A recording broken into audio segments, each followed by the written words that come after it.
नहीं, जिम्मेदारी तो पहले भी थी, वो जिम्मेदारी विदाउट पावर थी। अब जिम्मेदारी विद पावर आ गई है। जिम्मेदार देखिए, जब भी जनता वोट देती थी तो वो तो यही कहती थी, जी हमने तो केजरीवाल को वोट दे दिया, अब केजरीवाल जाने पावर है कि नहीं है उसके पास। जनता को कि बेचारों को क्या पता TDR क्या होता है, आर्टिकल 239AA4 क्या होता है, उनको क्या पता बेचारों को। जनता तो वोट दे देती है, लेकिन हमारे पास पहले उन जिम्मेदारियों को पूरा करने की पावर नहीं थी, शक्ति नहीं थी। अब शक्ति दे दी है सुप्रीम कोर्ट ने हमें।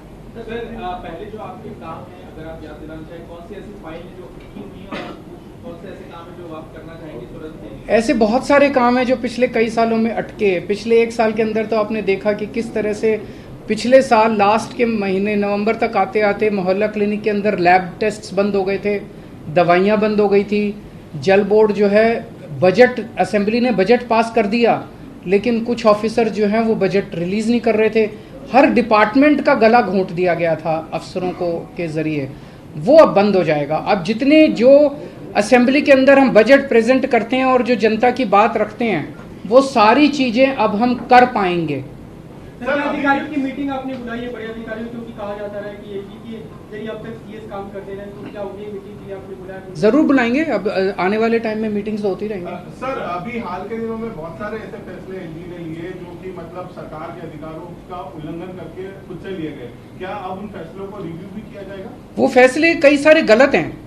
इनफैक्ट कई सारे तो सुप्रीम कोर्ट में पेंडिंग है। कल एल्डरमैन का केस आ रहा है सुप्रीम कोर्ट के अंदर। ट्यूसडे को DRC के चेयरमैन की अपॉइंटमेंट का केस आ रहा है। फिनलैंड जो हमारे टीचर्स को नहीं जाने दिया, उसका केस सुप्रीम कोर्ट के अंदर पेंडिंग है। जब मेंशन ही किया था हमने ये केसेस तीनों, तो सुप्रीम कोर्ट की टिप्पणी काफ़ी तल्ख थी कि ये कैसे LG साहब रोक सकते हैं।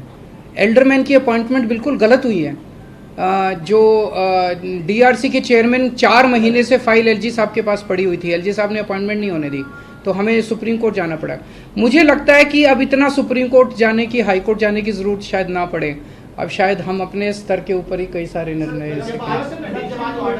तो बहुत सारी चीजें ऐसी कही गई जिसमें ये भी कहा गया कि केंद्र जो है वो राज्य सरकारों की जो ताकत है, पावर है, वो छीने ना छीने, इस तरीके की आगे के लिए नजीर। मैं यही कहना चाहता हूं कि केंद्र सरकार एक तरह से, प्रधानमंत्री जी खासतौर एक तरह से पिता समान होते हैं। जैसे परिवार में पिता होता है, पिता समान होते हैं। पिता की जिम्मेदारी होती है कि सारे बच्चों को अच्छे से उनका पालन पोषण करें। अगर दिल्ली में आम आदमी पार्टी की सरकार है तो वो हमारे भी प्रधानमंत्री हैं, हम भी उन्हीं की तरफ देखते हैं। चाहे BJP की किसी राज्य में सरकार है, किसी में कांग्रेस की सरकार है, किसी में आम आदमी पार्टी की सरकार है, वो सारे के सारे प्रधानमंत्री को एक तरह से पिता समान देखते हैं कि भाई ये अब कोई मुसीबत आएगी तो हमारी मदद करेंगे।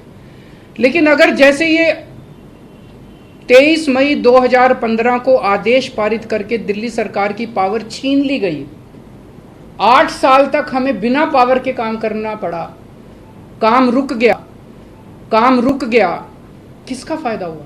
आज सुप्रीम कोर्ट ने साबित कर दिया कि ये गलत था, ये ऑर्डर बिल्कुल गैर संवैधानिक ऑर्डर था। जितनी सख्त लैंग्वेज के अंदर सुप्रीम कोर्ट ने बोला है, उससे ये साफ जाहिर है कि ये ऑर्डर केंद्र सरकार का बिल्कुल गलत था। तो इतना गलत ऑर्डर उन्होंने पास किया, तो उसका मतलब तो यही था कि आम आदमी पार्टी की दिल्ली की सरकार को फेल करना उसका मकसद था, और तो कोई मकसद नहीं था। देश का तो भला नहीं हुआ, दिल्ली का तो भला नहीं हुआ, केवल और केवल लोगों का नुकसान हुआ। ये नहीं करना चाहिए। चुनाव में लड़ते हैं, राजनीति कर लो, चुनाव में एक दूसरे को जो बोलना है बोल लो, लेकिन चुनाव खत्म होने के बाद, चाहे कोई BJP की सरकार है, चाहे कांग्रेस की सरकार है, आम आदमी पार्टी की, हम सबको मिलकर काम करना चाहिए। वो देखेंगे, अभी तो ऑर्डर है।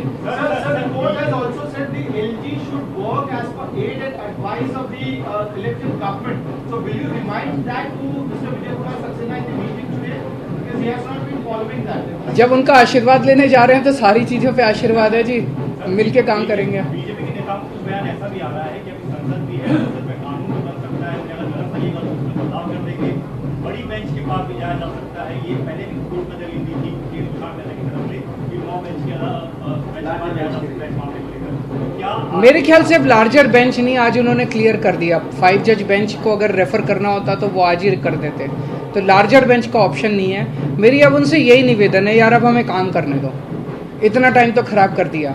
अगर आपने दिल्ली पे राज करना है तो दिल्ली के लोगों का दिल जीतो ना, कि अगली बार आम आदमी पार्टी को वोट ही ना दें लोग। ऐसा काम करो।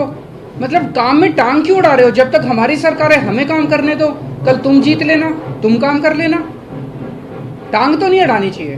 सर महाराष्ट्र का जो फैसला आया है, बस की फाइल आपने पहले भेजी थी, कुछ दिन पहले ही प्रेस कॉन्फ्रेंस आपने की थी, ट्विटर फाइल आप भेज चुके हैं, 2 फाइल लेटेस्ट आपने भेजी है, क्या उनका जवाब आ गया है या अभी आया नहीं। कानून के अंदर एलजी साहब के पास 7 दिन का टाइम होता है, तो वो भी मैं आज उन चालू करें फाइलों।